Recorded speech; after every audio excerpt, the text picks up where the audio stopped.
Malam itu hujan badai. Suamiku melempar koperku, merangkul selingkuhannya, dan mengusirku bersama ayahku yang sekarat dari rumah kami sendiri. Aku berlutut memohon di kakinya, namun dia malah. Sebelum ceritanya dimulai, silahkan tulis di kolom komentar dari daerah mana saja teman-teman yang menonton cerita ini. Jangan lupa like dan subscribe agar channel ini bisa semakin berkembang dan bisa mempersembahkan cerita yang lebih menarik lagi. Pernahkah kamu merasa hidupmu terlalu sempurna? Begitu sempurna sampai rasanya seperti sebuah kebohongan yang sedang menunggumu lengah?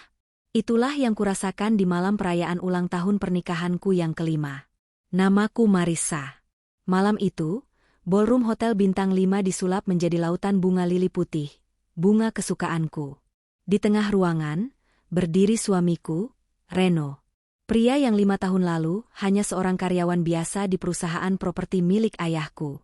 Pria yang datang melamarku dengan modal keberanian dan janji manis bahwa ia akan menjagaku seumur hidupnya. Ayahku, Pak Tirta, adalah pria berhati emas. Beliau melihat potensi dalam diri Reno. Beliau mengangkat derajatnya, membimbingnya dari nol, hingga akhirnya menyerahkan kursi direktur operasional kepadanya. Untuk istriku yang luar biasa, Marissa, dan ayah mertuaku yang sangat aku hormati, Bapak Tirta. Tanpa kalian, aku bukan siapa-siapa. Suara Reno menggema di mikrofon, disambut tepuk tangan riuh para tamu. Reno tersenyum menatapku. Senyum yang dulu selalu membuat hatiku meleleh. Tapi entah kenapa, malam itu senyumnya terasa berbeda. Tidak sampai ke matanya. Saat sorot lampu kamera meredup, aku melihatnya menepi ke sudut ruangan. Ia menatap layar ponselnya dengan intens, mengetik sesuatu dengan cepat, dan tersenyum tipis. Sebuah senyuman yang jauh lebih tulus daripada yang ia tunjukkan padaku di atas panggung tadi. Saat aku mendekat untuk bertanya, ia langsung mematikan layar ponselnya dengan gerakan kaget. Siapa yang chat? Mas? Kok serius banget? Tanyaku, berusaha terdengar santai. Bukan siapa-siapa, sayang. Cuma urusan proyek baru. Kamu tahu kan, Papa minta aku kejar target kuartal ini, jawabnya cepat, sambil mengecup dahiku. Aku mengangguk, mencoba menepis rasa ganjil di dada. Aku menoleh ke arah meja VIP. Kulihat ayahku duduk di kursi rodanya. Wajahnya pucat, napasnya sedikit berat karena penyakit jantung yang sudah setahun terakhir menggerogoti tubuh rentanya. Ayah tersenyum bangga melihat Reno. Ayah mempercayai pria itu 100%. Sayangnya, kepercayaan kami malam itu adalah awal dari kehancuran yang sudah direncanakan dengan sangat rapi. Hanya berselang 3 minggu setelah pesta itu, petaka pertama datang. Ayah kolaps di ruang kerjanya dan harus dilarikan ke ICU. Dokter bilang kondisinya sangat kritis. Dunia rasanya runtuh. Aku menangis sejadi-jadinya di lorong rumah sakit, memohon agar Tuhan tidak mengambil satu-satunya keluarga sedarah yang kumiliki. Ibuku sudah lama tiada. Hanya ayah yang aku punya. Di saat aku hancur, Reno hadir bak pahlawan. Ia memelukku erat, menenangkanku, dan mengurus segalanya. Ada aku, Riz. Kamu fokus jaga papa. Biar urusan luar aku yang bereskan, bisiknya menenangkan. 2 hari kemudian, saat ayah baru saja dipindahkan ke ruang rawat inap biasa dan masih setengah sadar karena pengaruh obat penenang, Reno datang membawa setumpuk dokumen tebal berlogo perusahaan. Wajahnya terlihat sangat lelah dan panik. Sayang, maaf aku ganggu waktu istirahat papa. Tapi ini darurat, ucap Reno dengan nada mendesak. Proyek di kawasan selatan terancam mandek.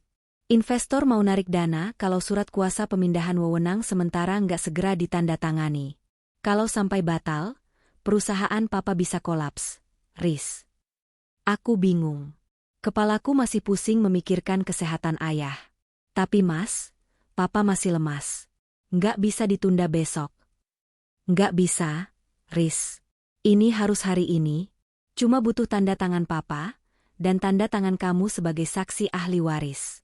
Percaya sama aku, ini cuma formalitas sementara sampai papa sembuh. Aku nggak mau perusahaan yang dibangun papa susah payah hancur gara-gara masalah birokrasi. Mendengar kata, perusahaan hancur, ayah yang masih terbaring lemah perlahan membuka matanya. Dengan napas tersengal, beliau mengangguk kecil. Beliau meminta pena. Tangan keriput dan gemetar itu menggoreskan tinta di atas kertas-kertas laknat tersebut. Setelah ayah, Reno menyodorkan dokumen itu padaku. Tanda tangan di sini, sayang, ucapnya lembut. Tanpa membaca satu kalimat pun, karena mataku buram oleh air mata dan pikiranku kalut, aku menandatanganinya.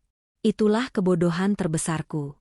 Aku tidak tahu bahwa malam itu, di atas ranjang pesakitan berbau antiseptik, aku baru saja menyerahkan kunci kerajaanku kepada seekor ular berbisa. Sebulan berlalu. Ayah akhirnya diizinkan pulang ke rumah, meski harus beristirahat total di ranjang. Sejak dokumen itu ditandatangani, perubahan drastis mulai terjadi. Perubahan pertama ada pada rumah kami. Reno mulai memecat asisten rumah tangga yang sudah bekerja puluhan tahun dengan keluarga kami. Bei Wening, pengasuhku sejak kecil, diberhentikan dengan alasan sudah terlalu tua dan kerjanya lambat. Saat aku protes, Reno membentakku untuk pertama kalinya selama 5 tahun kami bersama. Aku yang pegang kendali rumah ini sekarang. Marissa, kamu bisa nggak sih diam dan nurut aja? Aku capek cari uang untuk ngurusin bapakmu yang penyakitan itu. Teriaknya malam itu. Aku terdiam kaku. Kata-katanya menamparku keras. Bapakmu yang penyakitan? Kemana perginya pria sopan yang dulu selalu mencium tangan ayahku dengan takzim? Perubahan kedua adalah jadwalnya. Reno hampir tidak pernah pulang sebelum tengah malam. Baju kemejanya sering berbau parfum wanita yang manis dan menyengat, bukan wangi parfumku. Saat aku bertanya, ia selalu beralasan bertemu klien, dan menuduhku sebagai istri yang paranoid dan tidak tahu terima kasih. Puncaknya adalah saat Kevin, sahabat lamaku yang juga mantan pengacara magang di perusahaan ayah, diam-diam menemuiku di kafe dekat rumah. Wajah Kevin tegang. "Riz, kamu tahu apa yang terjadi di kantor?" tanya Kevin dengan suara setengah berbisik. Reno merombak total jajaran direksi. Orang-orang lama kepercayaan Pak Tirta dipecat satu persatu. Dan yang paling parah, dia masukin perempuan bernama Clara sebagai wakil direktur keuangan. Padahal perempuan itu nggak punya rekam jejak yang jelas. Dadaku sesak. Clara? Siapa dia? Kev? Itu yang aku nggak tahu. Tapi rumor di kantor, mereka punya hubungan khusus. Riz, aku curiga sama dokumen yang kamu dan Pak Tirta tanda tangani di rumah sakit bulan lalu. Reno memblokir aksesku ke divisi legal. Kamu punya salinannya? Aku menggeleng pelan, air mataku mulai menetes. Aku tidak punya apa-apa. Bodoh. Aku sangat bodoh. Aku pulang hari itu dengan perasaan hancur, berniat untuk mengonfrontasi Reno. Tapi ternyata, aku tidak perlu repot-repot bertanya, karena malam itu, Reno sendiri yang membawa kebenaran itu ke hadapanku. Dengan cara yang paling kejam. Malam itu hujan turun dengan sangat deras. Petir menyambar bersahutan, seolah alam tahu ada badai yang lebih besar sedang melanda rumah mewah kami. Aku sedang menyuapi ayah bubur di kamarnya ketika kudengar suara pintu utama terbuka, disusul suara tawa yang asing. Aku bergegas turun ke ruang tamu. Langkahku terhenti di anak tangga terakhir. Di sana, suamiku berdiri. Lengannya melingkar mesra di pinggang seorang wanita muda dengan gaun merah ketat, bibir berpoles lipstik tebal, dan rambut bergelombang sempurna. Parfumnya, itu parfum yang sama yang sering tercium di kemeja Reno. Reno, apa-apaan ini? Siapa perempuan ini? Suaraku bergetar menahan amarah yang meledak. Wanita itu tersenyum sinis, menatapku dari atas sampai bawah seolah aku ini barang rongsokan. Reno melepaskan rangkulannya, berjalan santai ke arah sofa kulit mahal milik ayah, dan menghempaskan tubuhnya di sana. Kenalin, Riz. Ini Clara. Partner kerjaku dan calon istriku, ucap Reno tanpa rasa bersalah sedikit pun. Kakiku lemas. Kamu gila? Kamu bawa selingkuhanmu ke rumah ini? Ke rumah ayahku? Tiba-tiba, tawa Reno meledak. Tawa yang sangat jahat.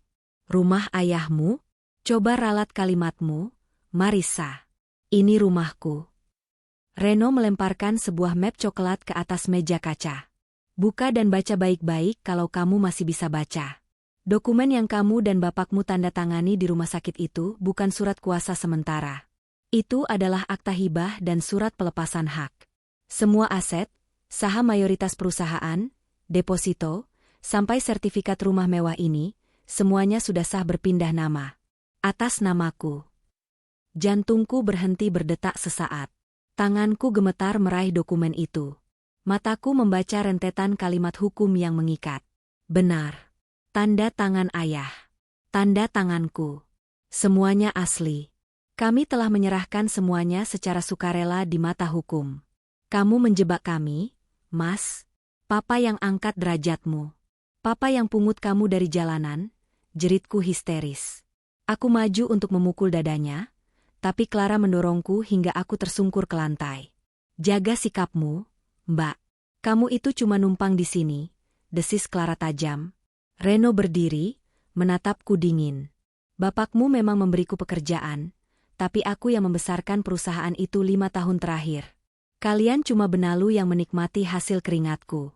Sekarang, permainan selesai. Kemasi barang-barangmu, dan bawa bapakmu yang penyakitan itu keluar dari rumahku. Malam ini juga. Malam ini? Di luar hujan badai, Reno.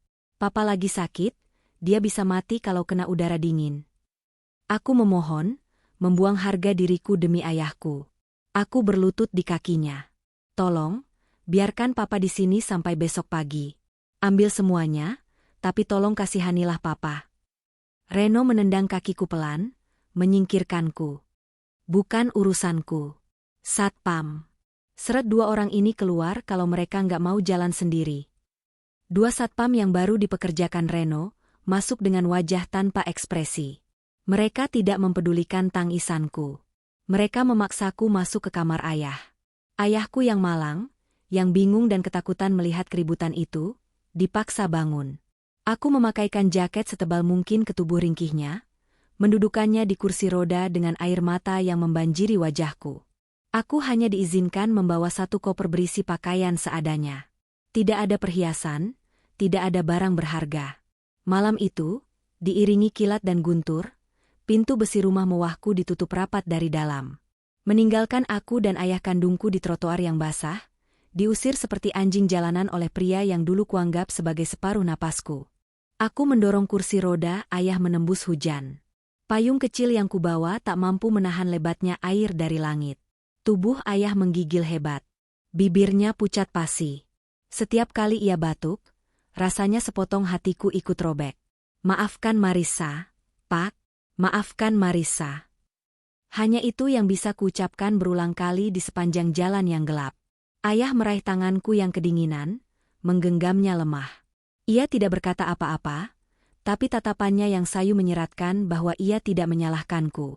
Kesedihan di matanya bukanlah karena kehilangan harta, melainkan karena pengkhianatan dari orang yang ia anggap seperti anak sendiri. Malam itu, dengan sisa uang tunai yang ada di dompetku, kami menyewa sebuah kamar kos kecil yang kumuh di pinggiran kota. Kamar itu hanya berukuran 3 kali 4 meter. Bau apa langsung menyengat hidung. Dindingnya lembab, dan ada bocor kecil di sudut atap. Tidak ada kasur empuk, hanya selembar kasur busa tipis yang diletakkan langsung di atas lantai semen. Aku merebahkan tubuh ayah di atas kasur tipis itu, menyelimutinya dengan 2 lapis selimut yang kubawa dari koper. Setelah memastikan napas ayah mulai teratur dan ia tertidur karena kelelahan, aku duduk bersandar di dinding yang dingin. Aku menatap sekeliling ruangan sempit ini. Beberapa jam yang lalu, aku adalah Nyonya Marissa, pewaris tunggal perusahaan properti raksasa, tinggal di rumah dengan lantai marmer impor. Sekarang, aku bahkan tidak tahu apakah besok pagi kami punya uang untuk makan dan membeli obat jantung ayah. Reno telah mengambil segalanya. Harga diri, harta, masa depan, dan kesehatan ayahku.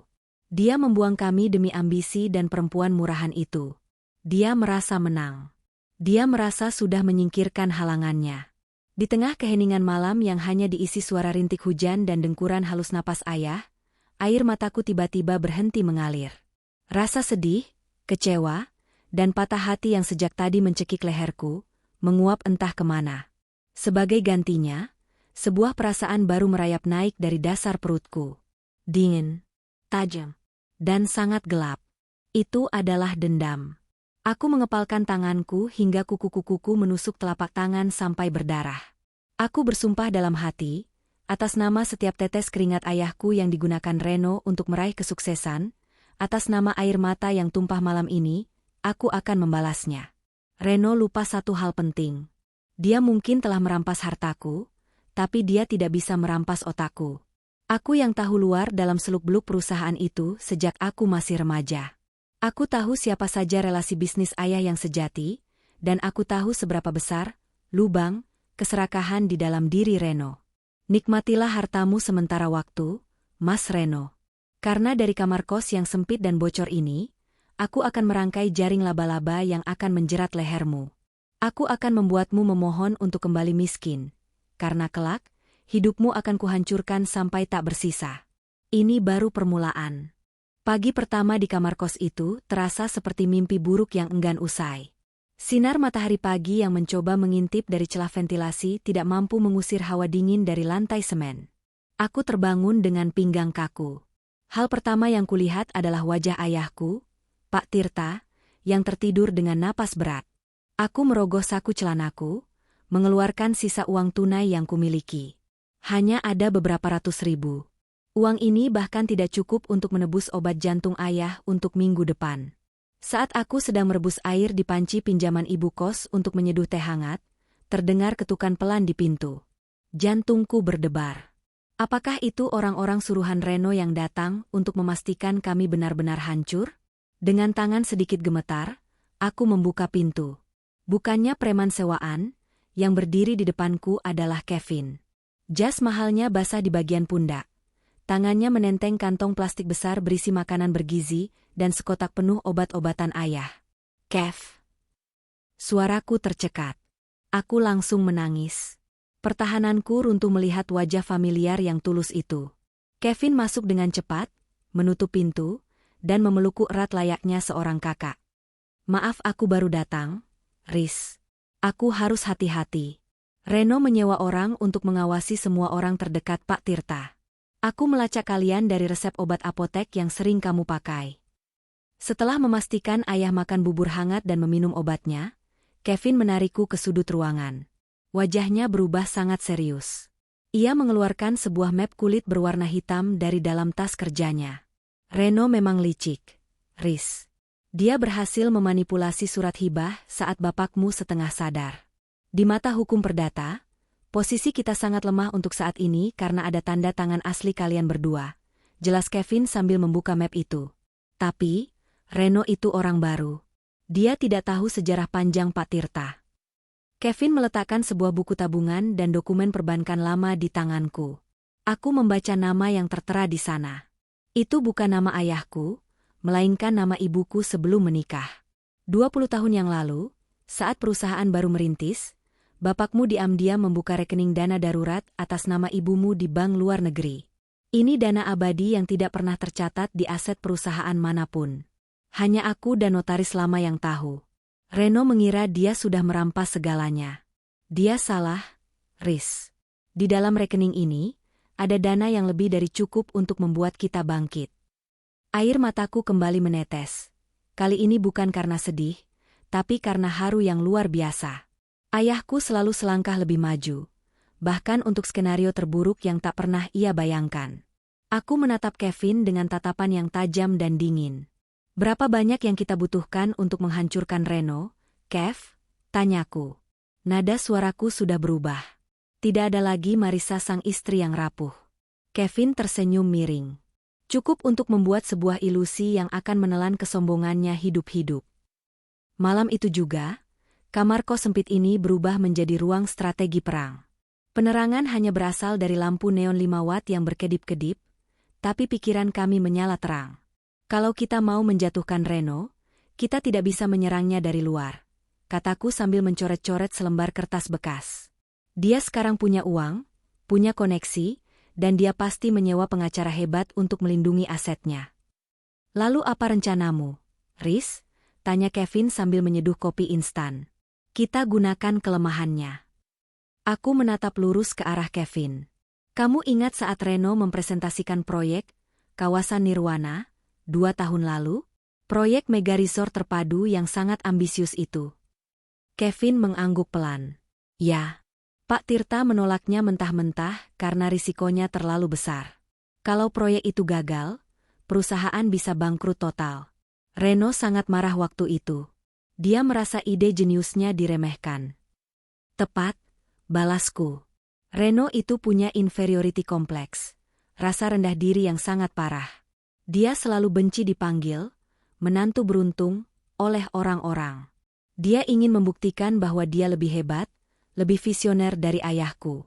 Keserakahannya akan pengakuan adalah titik butanya. Dia butuh panggung besar untuk pamer. Jadi, kita akan memberinya panggung itu. Panggung yang akan runtuh tepat saat dia berdiri di atasnya. Rencananya sederhana tapi butuh kehati-hatian tingkat tinggi. Kami akan memancing Reno dengan sebuah tawaran kerja sama investasi asing yang sangat menggiurkan, tepat untuk proyek mimpi buruknya itu. Tapi untuk membuatnya terlihat masuk akal, kami butuh mata dan telinga di dalam perusahaan. Aku butuh orang dalam, Kev. Orang yang benci pada Reno tapi masih berada di lingkarannya. Aku tidak bisa bergerak sendiri. Kevin tersenyum puas. Aku tahu persis siapa yang harus kita hubungi. Besok, kita mulai merekrut pasukan tak kasat mata kita. 2 hari kemudian, aku menyamar dengan masker dan kacamata hitam, duduk di sudut sebuah kedai kopi pinggiran yang jauh dari kawasan perkantoran elit. Di depanku, duduk Pak Yos, mantan kepala divisi perencanaan, dan Bu Ningsih, sekretaris senior yang usianya sudah setengah baya. Mereka berdua adalah orang-orang kepercayaan ayah yang dipecat secara sepihak oleh Reno dengan alasan restrukturisasi. Saya menangis waktu dengar Bapak diusir dari rumahnya sendiri. Non Riz, ucap Bu Ningsih dengan mata berkaca-kaca. Bapak itu orang baik. Perusahaan sekarang kacau balau. Pak Reno itu cuma bisa teriak-teriak, tapi nggak paham teknis lapangan. Bagaimana kondisi keuangan perusahaan sekarang, Pak Yos? Tanyaku to the pound. Pak Yos memperbaiki letak kacamatanya, wajahnya terlihat muak. Amburadul, Non. Si perempuan gatal bernama Clara itu diangkat jadi wakil direktur keuangan. Dia pakai uang kas perusahaan seenaknya untuk beli tas branded, liburan ke Eropa berkedok survei, dan ganti mobil dinas seminggu sekali. Vendor-vendor mulai banyak yang protes karena pembayaran macet. Tapi Pak Reno tutup mata karena terlalu dimabuk asmara.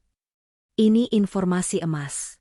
Reno terlihat kuat di luar, tapi secara internal, dia sedang kehabisan uang tunai karena gaya hidup mewah selingkuhannya. Jika ada tawaran proyek yang menjanjikan keuntungan triliunan rupiah dalam waktu singkat, Reno pasti akan menggigit umpan itu tanpa pikir panjang untuk menutupi defisit keuangannya. Pak Yos, Bu Ningsih, saya butuh bantuan kalian, kataku sambil menatap mereka bergantian. Saya tidak bisa menjanjikan gaji besar sekarang. Tapi saya berjanji, kalau rencana ini berhasil, kalian akan kembali ke posisi kalian, dan kita akan merebut kembali rumah kita. Keduanya mengangguk mantap tanpa ragu.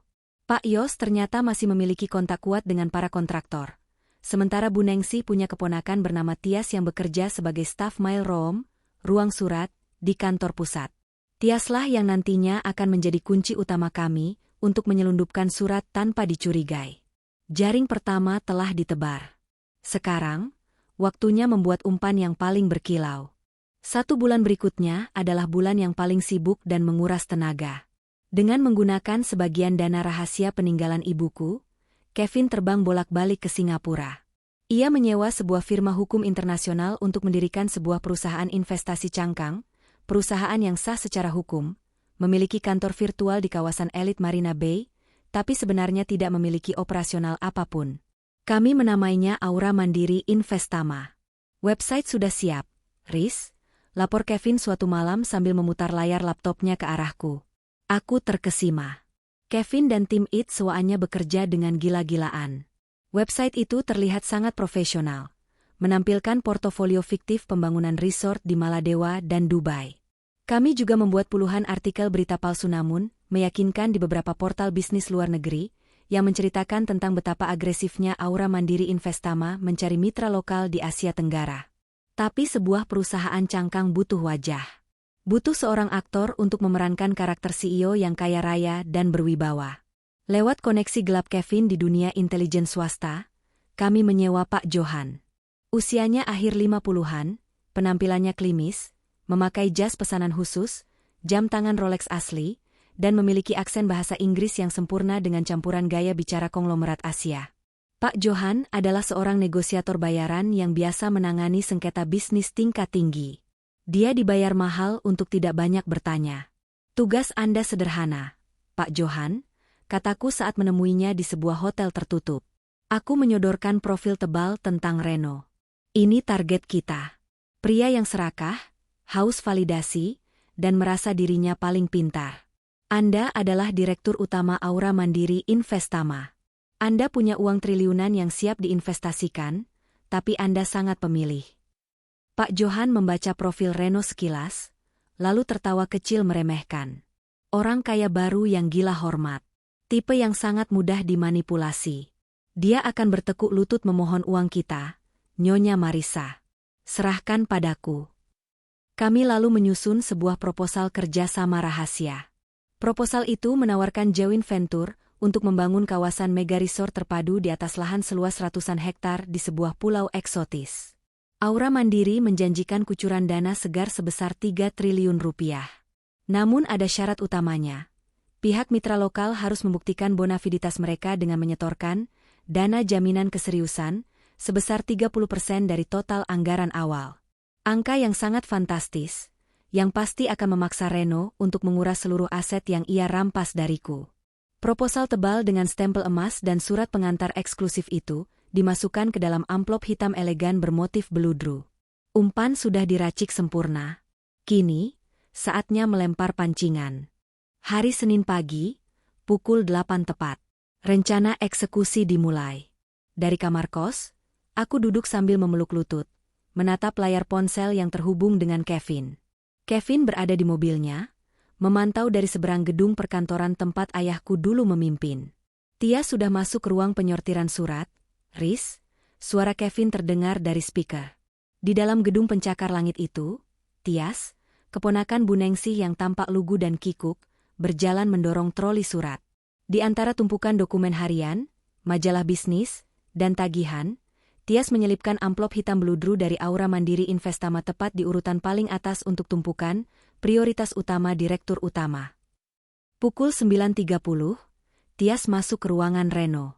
Ia meletakkan tumpukan surat itu di atas meja kayu jati mahal, tepat di samping cangkir kopi Reno yang masih mengepul. Reno, yang saat itu sedang pusing memijat pelipisnya karena membaca laporan keuangan yang berantakan ulah Clara, bahkan tidak melirik Tias saat gadis itu pamit keluar. Aku bisa membayangkan adegan itu dengan jelas di kepalaku. Reno pasti awalnya mengabaikan surat-surat itu. Tapi amplop hitam beludru itu didesain khusus untuk menarik perhatian pria dengan ego setinggi langit sepertinya. Benar saja. Tepat pukul 11, ponsel Kevin berdering. Sebuah pesan masuk dari Pak Johan. Ikan sudah memakan umpannya. Asistennya baru saja menelepon kantorku di Singapura, meminta jadwal pertemuan VVIP. Aku menghela napas panjang. Senyum sinis perlahan mengembang di bibirku. Reno sangat mudah ditebak. Melihat angka 3 triliun rupiah di depan matanya, kewarasannya langsung hilang. Dia mengira proposal itu adalah jalan keluar dari masalah keuangannya, sekaligus tiket emas untuk mengukuhkan namanya sebagai pengusaha elit. Dia tidak sadar, amplop mewah itu adalah surat undangan menuju neraka yang kubuat khusus untuknya. Kerja bagus, semuanya, ucapku melalui sambungan telepon 3 arah dengan Kevin dan Pak Yos. Mulai sekarang, tahan posisi. Biarkan Pak Johan yang bermain tarik ulur. Jangan biarkan Reno mendapatkan kesepakatan itu dengan mudah. Buat dia merasa harus bersaing dengan perusahaan lain. Buat dia putus asa untuk mendapatkan tanda tangan Pak Johan. Siap, Riz. Kita biarkan egonya yang menghancurkan dirinya sendiri, sahut Kevin dari seberang telepon. Aku mematikan ponsel. Aku menoleh ke arah tempat tidur. Ayahku sedang duduk bersandar, menatapku dengan mata tuanya yang kini terlihat sedikit lebih hidup. Semuanya berjalan sesuai rencana. Pak, bisikku sambil menggenggam tangan keriputnya. Sebentar lagi pria yang sudah mengusir kita ke jalanan basah itu akan tahu bagaimana rasanya kehilangan segala-galanya. Dia akan membayar setiap tetes air mata papa. Jaring laba-laba sudah terbentang luas dan transparan. Target sudah masuk ke tengahnya. Sekarang, aku hanya perlu duduk tenang, mengamati dari kegelapan, dan menunggu sampai lalat sombong itu menyadari bahwa dia tidak bisa lagi terbang kemana-mana. Pernahkah kamu melihat orang yang sedang menggali kuburannya sendiri sambil tersenyum bangga? Itulah yang dilakukan Reno di minggu-minggu berikutnya. Lewat alat penyadap suara seukuran kancing yang diselipkan Tias di bawah meja kerja Reno, aku mendengarkan semuanya dari kamar kosku yang sempit. Pertemuan pertama antara Reno dan Pak Johan, aktor bayaran kita yang menyamar sebagai CEO Aura Mandiri Investama, berlangsung di sebuah restoran mewah di kawasan SCBD. Pak Johan memainkan perannya dengan sangat brilian. Dia tidak terlihat antusias. Dia justru bersikap dingin, arogan, dan memandang remeh Reno. Terus terang saja, Pak Reno, suara bariton Pak Johan terdengar angkuh dari earphone-ku. Perusahaan Anda ini terlalu kecil untuk skala proyek mega resort kami. Kami biasanya bermitra dengan konglomerat tingkat Asia. Saya dengar dari rumor pasar, arus kas Anda sedang bermasalah. Saya butuh jaminan bahwa Anda bukan sekadar pengusaha bermodal nekat.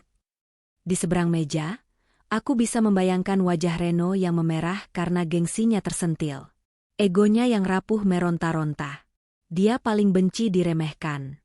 Itu cuma rumor murahan dari pesaing yang iri, Pak Johan, balas Reno dengan nada sedikit meninggi namun tertahan. Aset properti kami bernilai triliunan. Saya jamin, kami adalah mitra lokal paling kompeten untuk proyek 3 triliun ini. Buktikan, tantang Pak Johan pelan. Kami punya kebijakan ketat. Mitra lokal harus menyetorkan dana komitmen sebesar 30% dari total investasi ke rekening bersama, escrow, yang kami tunjuk di Singapura. Jika Anda bisa mentransfer 900 miliar rupiah dalam waktu 2 minggu, kita tanda tangani kontraknya. Jika tidak, saya akan berikan proyek ini ke grup pesaing Anda. Ada keheningan panjang di ujung sana. 900 miliar. Itu bukan uang kecil. Apalagi perusahaan saat ini sedang berdarah, karena gaya hidup Clara yang menghambur-hamburkan uang kas. Tapi bayangan keuntungan triliunan rupiah dan status sebagai raja properti baru, sudah membutakan mata batin Reno. Deal. 2 minggu, jawab Reno mantap. Mendengar itu, aku tersenyum puas di kamarku. Reno sudah memakan umpannya mentah-mentah. Mulai hari itu, kepanikan melanda kantor. Reno mulai menjual aset-aset kecil peninggalan ayahku dengan harga miring, hanya untuk mendapatkan uang tunai cepat. Tanah kosong, ruko, gudang, semuanya dilego. Namun itu belum cukup. Puncaknya adalah saat Kevin memberiku laporan yang membuat darahku mendidih namun sekaligus bersorak. Demi menutupi sisa kekurangan dana, Reno diam-diam membawa sertifikat rumah mewah tempat aku dibesarkan, rumah yang ia rampas dariku, ke seorang rentenir kelas atas untuk digadaikan dengan bunga yang mencekik leher. Dia mempertaruhkan segalanya demi ilusi yang kubuat. Sementara Reno sibuk mengumpulkan uang, aku mulai menyerang titik lemahnya yang lain, hubungannya dengan Clara. Tidak ada yang namanya kesetiaan di antara 2 orang pengkhianat. Hubungan yang dibangun di atas kebohongan akan sangat mudah dihancurkan dengan kebohongan pula. Aku membeli sebuah nomor ponsel sekali pakai dan mulai menjalankan perang urat saraf. Aku mengirimkan pesan anonim kepada Clara. Isinya sangat sederhana. Tangkapan layar tiket pesawat kelas 1 tujuan Swiss, dan sebuah bukti pembukaan rekening offshore, luar negeri, yang semuanya atas nama Reno secara pribadi. Tentu saja, dokumen itu adalah hasil editan tingkat tinggi dari tim Kevin. Dia sudah bersiap kabur menikmati uang proyek barunya sendirian. Kamu pikir dia akan membawa perempuan simpanan sepertimu? Buka matamu. Begitu uang cair, kamu akan ditinggalkan persis seperti dia meninggalkan istrinya. Pesan itu kukirim tepat saat Reno sedang rapat maraton dan tidak bisa dihubungi. Clara, yang pada dasarnya adalah wanita materialistis dan paranoid, langsung menelan mentah-mentah informasi itu. Kepanikannya memuncak.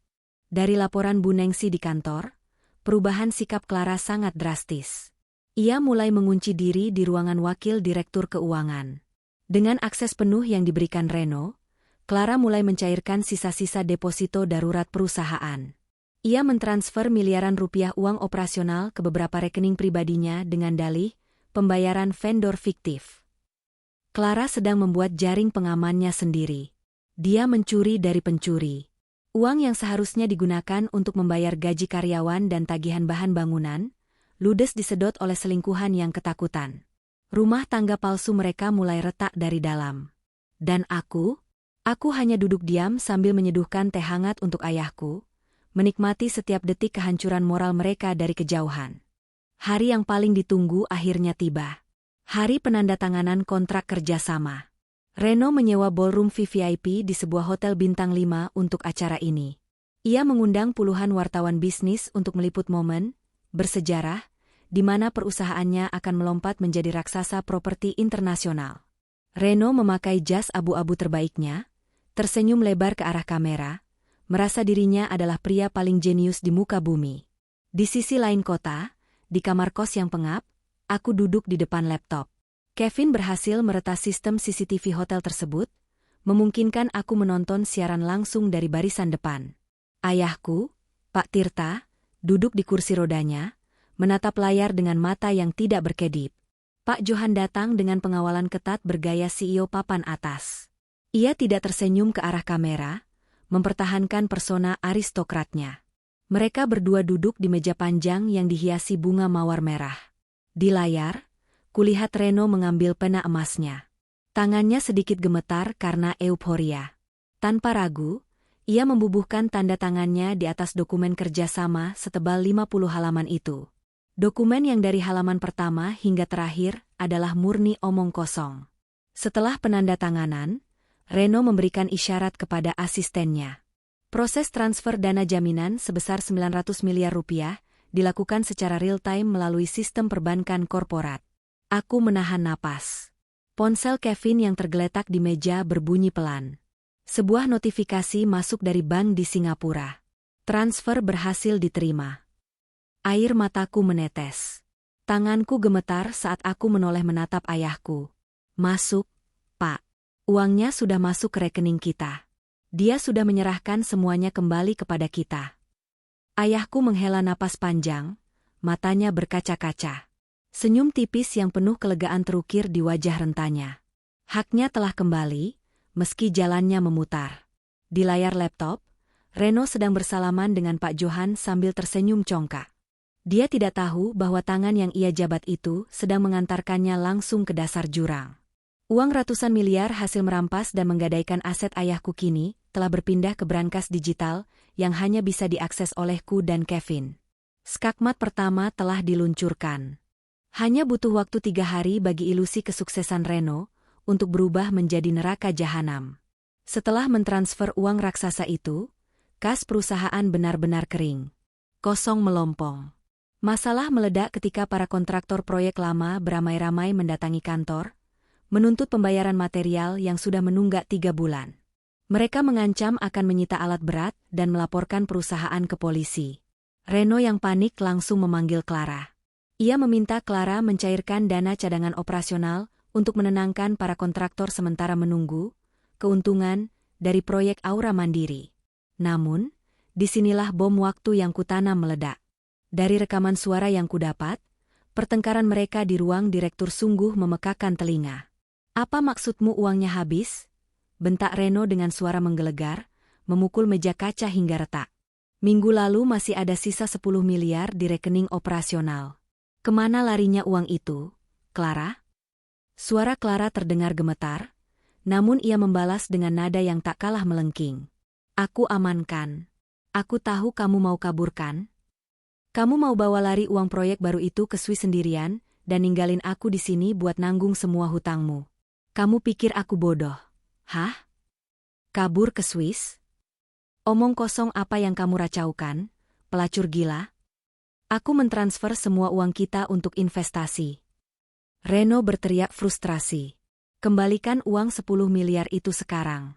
Kalau vendor nggak dibayar hari ini, kita bisa dipenjara. Nggak mau? Itu hakku. Aku yang selama ini nemenin kamu. Kamu udah gila harta, Reno. Plak. Terdengar suara tamparan yang sangat keras, disusul jeritan Clara. Malam harinya, sejarah seolah berulang, namun dengan aktor yang berbeda. Hujan turun dengan deras. Di depan rumah mewah yang dulu menjadi milikku, keributan besar terjadi. Satpam menyeret koper-koper mahal milik Clara keluar dari gerbang. Reno berdiri di teras, wajahnya merah padam karena amarah dan keputusasaan. Pergi kamu dari rumahku. Jangan pernah menampakkan wajahmu lagi. Dasar perempuan parasit. Teriaknya menembus suara hujan. Clara menangis histeris di trotoar. Maskaranya luntur mengotori wajahnya. Dia diusir dari rumah yang sama, di tengah hujan yang sama, persis seperti yang ia lakukan padaku dan ayahku dulu. Karma memang tidak pernah salah alamat. Bedanya, aku diusir dalam keadaan terhormat, sedangkan dia diusir seperti sampah yang sudah tidak berguna. 1 minggu berlalu sejak penandatanganan kontrak. Situasi di perusahaan Reno sudah tidak bisa diselamatkan. Karyawan mulai mogok kerja karena gaji tak kunjung turun. Panggilan telepon dari kreditor dan ban berdering tanpa henti setiap detik. Satu-satunya harapan kewarasan Reno adalah proyek Aura Mandiri Investama. Sesuai perjanjian, hari ini adalah jadwal tim dari Singapura untuk datang dan melakukan peninjauan lokasi pertama. Sejak pagi, Reno sudah merapikan jasnya. Ia menunggu di lobi kantornya. 1 jam, 2 jam, 3 jam. Tidak ada yang datang. Ia mulai menelepon nomor Pak Johan. Nomor yang Anda tuju tidak aktif atau berada di luar jangkauan. Reno menelepon nomor kantor cabang Aura Mandiri di Jakarta. Nomor tidak terdaftar. Kepanikan yang sesungguhnya mulai menjalar dari ujung kaki hingga ke ubun-ubunnya. Napas Reno memburu. Ia memerintahkan asisten pribadinya untuk segera terbang ke Singapura hari itu juga, mendatangi alamat kantor pusat Aura Mandiri Investama yang tertera di dokumen. Sore harinya, saat langit Jakarta mulai menggelap, telepon Reno berdering. Asistennya menelepon dari Singapura. Suaranya terdengar sangat ketakutan. Pak Reno, bagaimana? Kamu sudah ketemu Johan? Kenapa mereka tidak bisa dihubungi? Bentak Reno tak sabar, keringat dingin membanjiri pelipisnya. Pak, saya sudah di alamat gedung yang ada di kontrak. Ini virtual office. Pak, hanya layanan penyewaan alamat. Tidak ada perusahaan bernama Aura Mandiri Investama di sini. Resepsionis bilang, perusahaan itu baru mendaftar sebulan yang lalu dan tidak pernah ada aktivitas fisik. Dan website mereka tiba-tiba hilang dari internet sejak siang tadi. Reno terdiam. Ponsel mahal di tangannya terlepas dan jatuh membentur lantai pualam hingga layarnya retak. Kakinya lemas. Ia merosot dan jatuh terduduk di tengah lobi kantornya yang sepi, ditonton oleh sisa-sisa karyawan yang belum pulang. Dunia di sekelilingnya berputar. Kesombongannya hancur berkeping-keping. 900 miliar rupiah. Seluruh aset yang ia rampas. Sertifikat rumah mewah yang ia gadaikan. Semuanya lenyap tak berbekas. Ditelan oleh sebuah entitas hantu yang diciptakan khusus untuk mencabut nyawanya secara perlahan. Reno baru sadar, dia tidak sedang berinvestasi. Dia baru saja dirampok di siang bolong dengan sukarela. Dan sebentar lagi, ia akan tahu siapa arsitek di balik kehancurannya ini. Pernahkah kamu melihat sebuah istana pasir runtuh dihantam ombak? Seperti itulah tepatnya hidup Reno dalam waktu kurang dari 48 jam sejak ia menyadari dirinya ditipu. Semuanya hancur berkeping-keping dengan kecepatan yang mengerikan. Pagi itu, kantor pusat perusahaan ayahku yang dulu megah dan sibuk, kini berubah mencekam. Tidak ada karyawan yang bekerja. Mereka semua berkumpul di lobi, menuntut sisa gaji mereka yang tertahan. Telepon di meja resepsionis berdering tanpa henti bak alarm kebakaran. Ujung telepon itu adalah suara-suara marah dari pihak bank, rentenir, dan vendor material yang merasa ditipu. Reno mengunci dirinya di ruang direktur utama. Rambutnya acak-acakan, kemejanya kusut masai, dan matanya merah karena tidak tidur semalaman. Dia terus-menerus memandangi layar ponselnya, berharap keajaiban datang, berharap Pak Johan meneleponnya dan berkata bahwa ini semua hanya salah paham. Tentu saja, panggilan itu tidak pernah datang. Namun, badai yang sesungguhnya baru saja dimulai. Tepat pukul 10 pagi, pintu ruangannya didobrak paksa dari luar. Bukan oleh karyawan, melainkan oleh 4 orang pria berbadan besar dengan wajah mengintimidasi. Mereka adalah orang-orang suruhan rentenir kelas kakap tempat Reno menggadaikan sertifikat rumah mewah kami minggu lalu. Waktu main-mainnya habis, Pak Bos, ucap pria yang paling besar, melempar salinan surat perjanjian utang ke atas meja. Bos, kami dengar perusahaan ini kolaps. Uang 900 miliar itu lenyap kan? Sesuai perjanjian tertulis, kalau Anda gagal bayar cicilan pertama hari ini, aset jaminan hangus. Rumah mewah Anda resmi kami sita. Tunggu dulu. Reno panik, wajahnya pucat pasi. Ia mundur hingga menabrak rak buku di belakangnya. Beri saya waktu. Seminggu. Saya janji akan melunasi semuanya. Saya punya koneksi. Koneksi pantatku, potong pria itu kasar. Ia maju, mencengkeram kerah ke meja Reno, dan menariknya hingga wajah mereka nyaris bersentuhan. Bos, kami bukan bank yang bisa kamu ajak kompromi dengan surat bermaterai. Malam ini, rumah itu harus kosong. Kalau kamu masih berani menginjakan kaki di sana lewat dari jam 8 malam, kaki dan tanganmu yang akan jadi bayarannya. Reno dilempar ke lantai dengan kasar. Pria-pria itu keluar ruangan, meninggalkan Reno yang gemetar ketakutan bak tikus terjepit. Sore harinya, di bawah langit Jakarta yang mendung, Reno pulang ke rumah itu. Rumah yang ia rebut dariku dan ayahku dengan cara yang sangat keji. Tidak ada lagi mobil mewah berjejer di garasi, semuanya sudah ditarik leasing karena menunggak. Reno hanya punya waktu 2 jam untuk mengemasi barang-barangnya. Ironisnya, karena panik dan ketakutan pada ancaman rentenir, ia tidak bisa berpikir jernih. Ia memasukkan baju-bajunya ke dalam koper besar dengan asal-asalan. Tepat pukul 8 malam, diiringi rintik hujan gerimis, Reno menyeret kopernya keluar dari gerbang besi raksasa itu. Ia menoleh ke belakang, menatap rumah megah yang kini gelap gulita dan dijaga oleh preman-preman rentenir. Hujan mulai turun semakin deras. Reno tidak punya mobil. Ia tidak punya uang tunai di dompetnya. Kartu kreditnya sudah diblokir semua. Ia berjalan tertatih menembus hujan. Sama persis seperti saat ia mengusirku dan ayahku malam itu. Karma sedang memeluknya erat-erat di tengah guyuran hujan. 2 hari Reno menggelandang. Ia tidur di emperan ruko yang sudah tutup. Makan dari sisa makanan yang ia beli dengan sisa uang recehan di saku jasnya yang mulai berbau apa. Ego dan kesombongannya sudah rata dengan aspal. Di hari ketiga, saat ia sedang duduk melamun di sebuah bangku taman kota dengan perut keroncongan, seorang pria berjaket kulit hitam mendekatinya. Pria itu menyodorkan sebuah amplop hitam elegan berbahan beludru. Amplop yang sangat familiar. Mata Reno terbelalak. Itu amplop yang sama dengan yang mengirimkan proposal Aura Mandiri Investama. Tunggu. Siapa yang menyuruhmu? Johan?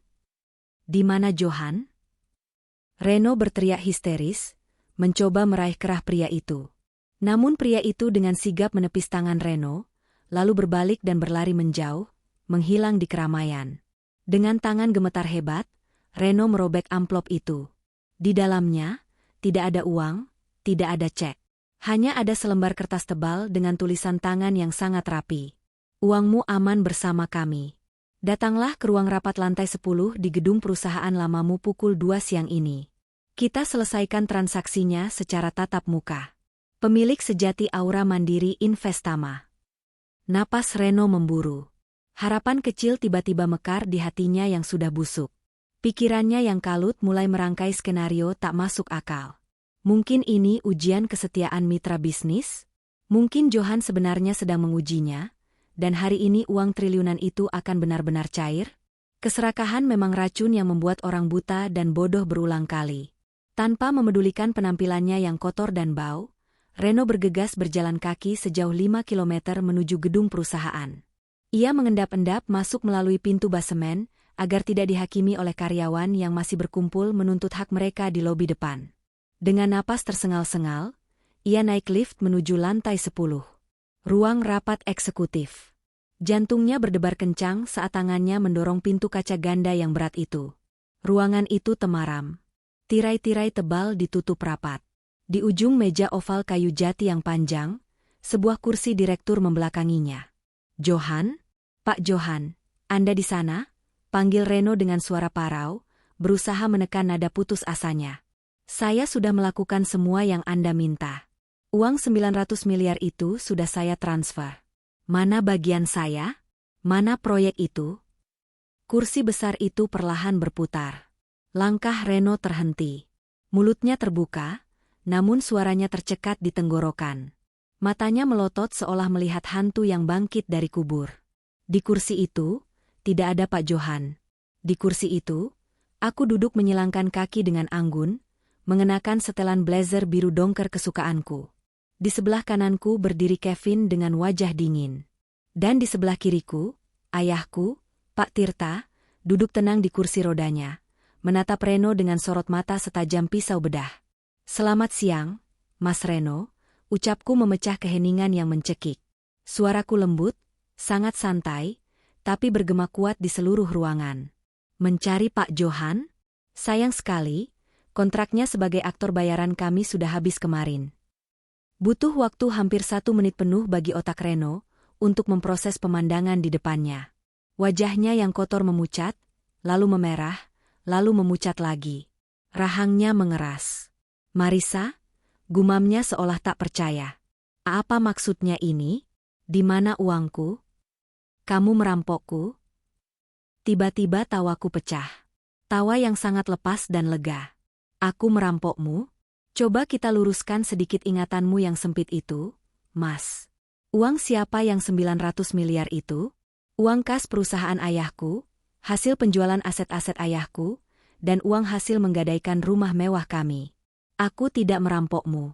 Aku hanya mengambil kembali apa yang kamu curi." Reno menggeram marah. Ia menerjang maju, berniat menyerangku, tapi Kevin dengan cepat melangkah ke depan dan membanting tubuh Reno ke atas meja kaca hingga pria itu mengerang kesakitan. "Diam di tempat, pecundang," desis Kevin tajam, menekan bahu Reno kuat-kuat. Reno meronta, matanya menatapku penuh kebencian dan kebingungan. Kamu merencanakan ini semua? Perusahaan investasi itu, kontrak itu, semuanya palsu?" Aku bangkit dari kursi, berjalan perlahan mengitari meja, dan berhenti tepat di depan wajahnya. Aku menatap lurus ke dalam matanya yang dipenuhi ketakutan. "Kamu pikir kamu pintar, Mas?" bisikku tepat di depan wajahnya. "Kamu pikir dengan memanipulasi tanda tangan papa di rumah sakit, kamu sudah menang? Kamu lupa siapa yang mengajarimu membaca neraca keuangan? Kamu lupa siapa yang memberimu makan saat kamu bukan siapa-siapa? Keserakahanmu itu yang membuatmu bodoh. Kamu terlalu haus pengakuan, sampai kamu tidak sadar sedang menelan racun yang aku hidangkan di atas nampan emas. Itu uangku. Secara hukum itu milikku," teriak Reno histeris, air mata keputusasaan mulai menggenang di pelupuk matanya. "Kembalikan. Kalau enggak, aku akan laporkan kamu ke polisi atas tuduhan penipuan." "Silakan," tantangku santai, melipat tangan di dada. "Laporkan ke polisi. Ceritakan pada mereka bagaimana kamu mentransfer seluruh kas perusahaan ke sebuah rekening tak bertuan di luar negeri, tanpa persetujuan Dewan Komisaris. Ceritakan bagaimana kamu menggelapkan dana proyek lama untuk membiayai ambisimu sendiri." Kevin sudah menyiapkan laporannya dengan sangat rapi. Ayahku berdeham pelan. Ruangan seketika hening. Pak Tirta menatap mantan menantu kesayangannya itu dengan tatapan penuh rasa iba yang bercampur dengan ketegasan yang tak tertembus. "Dulu, saya melihat seorang pemuda yang pekerja keras dalam dirimu, Reno," ucap ayah dengan suaranya yang serak namun berwibawa. "Saya serahkan putri tunggal saya serahkan hasil jerih payah saya seumur hidup. Tapi kamu membalasnya dengan pengkhianatan paling keji. Kamu membuang saya ke jalanan di saat saya tidak bisa berjalan." Reno mulai gemetar. Kesombongannya benar-benar lenyap. Realitas akhirnya menghantamnya dengan telak. Ia tidak punya apa-apa lagi. Tidak ada uang, tidak ada rumah, tidak ada koneksi. Ia hancur. Tiba-tiba, hal yang paling menjijikan terjadi. Reno melepaskan diri dari pegangan Kevin dan menjatuhkan dirinya ke lantai. Ia merangkak ke arah kakiku, memeluk sepatuku sambil menangis terseduh-seduh. Marissa, maafkan aku." Isaknya menyedihkan, air matanya membasahi ujung sepatuku. "Aku hilaf, Riz. Clara yang meracuni pikiranku. Dia yang memintaku melakukan semua itu. Tolong, Riz, beri aku kesempatan kedua. Aku suamimu, Riz. Papa, tolong maafkan Reno, Pak." "Reno, mohon." Aku menunduk menatap pria yang dulu sangat kucintai ini. Tidak ada lagi rasa cinta. Tidak ada lagi rasa marah. Yang tersisa hanyalah rasa muak yang teramat sangat. Aku menarik kakiku mundur, membuat tubuhnya tersungkur di karpet. Kesempatan keduamu sudah mati di malam kamu mengusir kami menembus badai. Mas, ucapku dingin. Dan ngomong-ngomong soal Clara, kamu tahu kemana perginya uang operasional 10 miliar yang kamu cari-cari itu? Dia membawanya kabur. Ah, ralat. Dia mencoba membawanya kabur. Reno mendongak, matanya membelalak kaget. Kemarin malam, Clara ditangkap polisi di Bandara Soekarno-Hatta saat mencoba terbang ke luar negeri. Sambung Kevin sambil memutar sebuah tablet ke arah Reno. Di layar itu, terpampang berita online tentang penangkapan seorang wanita berinisial C atas tuduhan penggelapan dana perusahaan. Dia menyebut namamu sebagai dalang utama yang menyuruhnya mencuri uang perusahaan. Kalian berdua akan saling menghancurkan di pengadilan nanti. Reno menjerit tertahan, meremas rambutnya sendiri dengan frustrasi. Ia meraung, menyesali kebodohannya, menangisi hartanya yang hilang, dan meratapi nasibnya yang kini lebih rendah dari tanah. Suara raungan Reno terpotong oleh bunyi sirene polisi yang meraung-raung dari luar gedung. Suaranya semakin dekat, dan beberapa saat kemudian, suara langkah sepatu bot yang berat menggema di lorong luar ruang rapat. Pintu kaca terbuka lebar. 4 orang petugas kepolisian berseragam lengkap masuk ke dalam ruangan. Bapak Reno Ardiansyah, panggil komandan polisi tersebut dengan suara tegas. Reno tidak menjawab. Ia hanya duduk bersimpu di lantai, tatapannya kosong, seperti boneka yang tali kendalinya baru saja diputus. Anda kami tahan atas tuduhan pemalsuan dokumen akta otentik, penggelapan dana perusahaan berskala besar, penipuan terhadap pemegang saham, dan pencucian uang, ucap komandan itu sambil membacakan surat perintah penangkapan. Kevin melangkah maju, menyerahkan sebuah koper hitam berisi seluruh bukti yang telah kami kumpulkan selama berbulan-bulan. Mulai dari bukti forensik pemalsuan tanda tangan ayah di rumah sakit, mutasi rekening yang menunjukkan aliran dana ke rekening pribadi Clara, hingga bukti persetujuan sepihak Reno yang mentransfer kas perusahaan.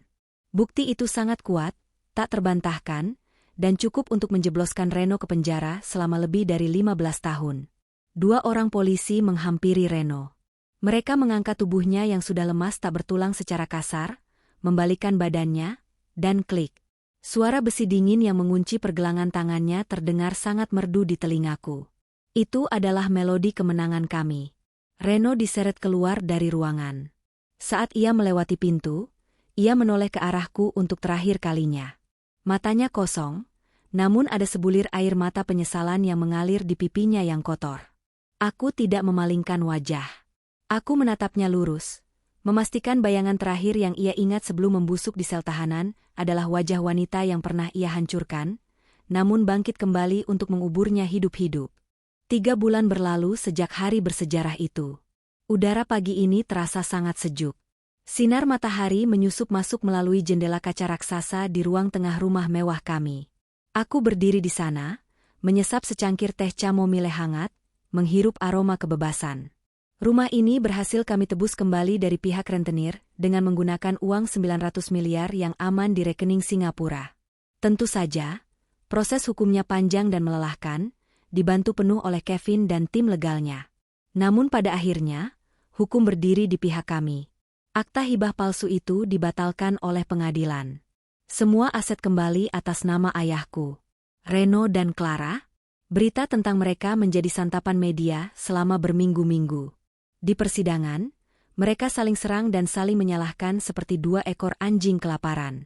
Majelis hakim menjatuhkan vonis 12 tahun penjara untuk Reno atas kejahatan korporasi berganda, dan 8 tahun untuk Clara. Mereka berdua kehilangan segalanya. Kebebasan, harta, dan harga diri.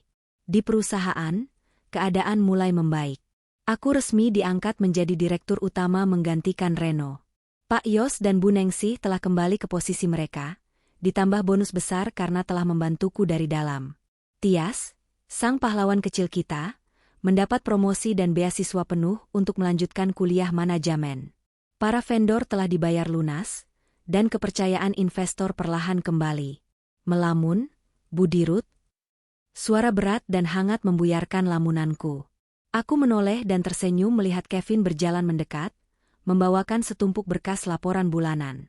Di belakangnya, Bei Wening, asisten rumah tangga kami yang dulu dipecat Reno, sedang mendorong kursi roda ayahku menuju meja makan. Kesehatan ayah berangsur pulih. Wajahnya kembali segar, dan tawanya yang renyah sering terdengar lagi meramaikan rumah ini. Meski ia tidak bisa seaktif dulu, kehadirannya adalah jangkar hidupku. Cuma sedang bersyukur, Kev, jawabku sambil meletakkan cangkir teh. Kadang aku berpikir, kalau malam itu Reno tidak mengusir kami, mungkin aku akan selamanya jadi istri bodoh yang terus dibohongi. Kevin tersenyum tipis, berdiri di sebelahku menghadap ke taman belakang yang luas. Terkadang manusia harus dijatuhkan ke jurang paling dalam, Riz, cuma buat nyadar kalau dia sebenarnya punya sayap untuk terbang lebih tinggi. Aku mengangguk setuju. Dendam memang bukan hal yang baik untuk dipelihara. Namun terkadang, dendam adalah bahan bakar paling murni untuk memulihkan keadilan. Aku telah belajar dengan cara yang sangat keras, bahwa kebaikan tanpa ketegasan hanyalah mengundang serigala berbulu domba. Aku berjalan menghampiri meja makan, mencium pipi ayahku, dan duduk di sebelahnya. Kami sarapan bersama, diiringi obrolan ringan dan tawa hangat. Hidup telah kembali ke jalurnya. Tidak ada lagi kebohongan. Tidak ada lagi pengkhianatan. Kerajaanku telah utuh kembali, dan kali ini, tidak ada satu orang pun yang berani merebutnya dariku.